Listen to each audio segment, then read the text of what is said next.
People का एक पत्ता, उस पत्ते पर थोड़ा सा चावल, पूर्णिमा की रात्रि को अपने हाथ में लेकर अपने नयनों से लगाकर शरीर पर से स्वयं उतारकर उसको दरवाजे के पास रख दीजिए।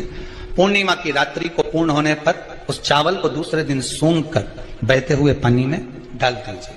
महाराज कितने भी रोग से ग्रसित हो गए, पीपल का एक पत्ता 52,000 ब्राह्मण की साक्षी कराता है। महाराज बहुत ध्यान देना, पीपल के वृक्ष में स्वयं नारायण का, मेरे कृष्ण का वास है। स्वयं भगवान गीता के अंतर्गत कहते हैं कि मैं पीपल का